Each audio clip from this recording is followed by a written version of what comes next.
mbokk yi amaat nañu mbégteeg bànneex dalalaat leen ngir jox leen li gën a fës ci xibaaru météo yi taw yi ñu leen jotoon xibaar nag biig taw yooyu jot nañ ko nemmeeku ci gox-goxaan yu bëri ci réew mi lu ko mel ni penku réew mi bët saalum réew mi yegg si na sax ba ci digg réew mi taw yooyu nag dinañ wéy di ko nemmeeku ci diwaan yi nekk ci biir réew mi loolee nag dina wàññi tàngooru bés bi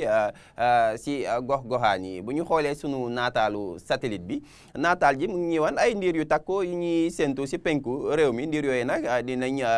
doxantu ba ci diwaan yi nekk ci bët saalum réew mi yegg sax ba ci digg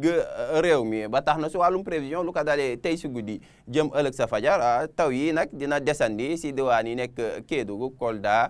Sédhiou Ziguinchor ci diwaan yi nekk nag ci digg réew mi ak ci bët gànnaar daanaka ay ndiir yu takku lañ fay xaarandi ci Mbour Fatick Kaffrine ndiir yooyu sax mun na jur ay wis-wisal ci diwaan yi nekk Mbour Fatick lu ko dalee tey ci guddi jëm ëllëg sa fajar ay ndiir yu takku ñu ngi koy xaarandi tam sa Ndakaaru Thiès Ndar Podor Matam dem Bakel daanaka asamaan su bëri ndiir waaye taw yi si diwaan yi nekk si bët Saalum bi lay desandi tàngooru guddi si jëm fajar si nag tàngoor si dinañ ko nemmeeku si diwaan yi nekk si biir réew mi bu ñëwee si tefes bi sax tàngoor si dina fa desandi ndax ñu ngi xaarandi 20 degré ak juróom benn sa Ndar 20 degré ak juróom ca Thiès 20 degré ak juróom ñaar dinañ ko séntu sa Ndakaaru ca Mbuur 20 degré ak ñeent nañ ko séntu sa Ziguinchor Sédhiou bu ñuy dugg si biir réew mi tam tàngoor daanaka la ñuy xaarandi ndax 20 degré ak juróom ñaar dinañ ko xaarandi si yenn gox-goxaan yu mel ni Podor Diourbel nañ ko xaarandi ca Kaffrine tàngoor guddi si nag ca Matam jëm Bakel lay gën a tarati ndax ñu ngi fay xaarandi 20 degré ak juróom ñeent ca Matam 20 degré ak juróom ñett ca Bakel ëllëg ca gaawa ji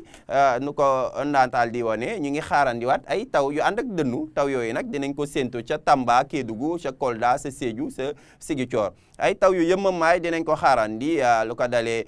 daanaka Kaffrine dem Kaolack Fatick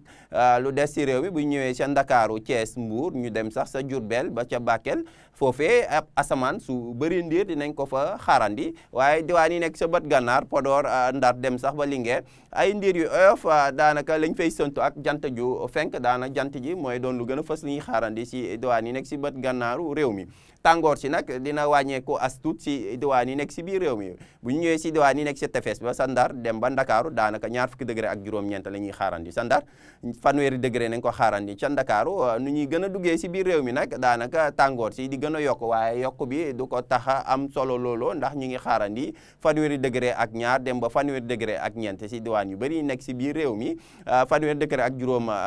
benn nañ ko xaarandi si diwaan yi mel ni Linguère Kaffrine bu ñu ñëwee si diwaan yi nekk si bët saalum réew mi foofu tamit tàngoor si du ko tax a am doole loolee ndax ñu ngi xaarandi 40 degré ak ñeent ca Ziguinchor ca Sédhiou 40 degré ak ñett nañ ko xaarandi ca Kolda daanaka si diwaan yi nekk Bakel foofu la tàngoor si di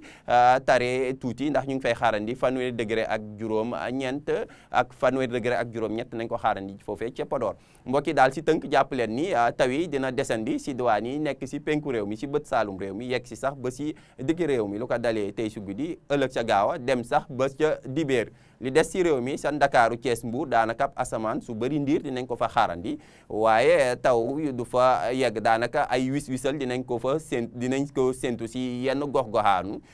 Thiès Ndakaaru ci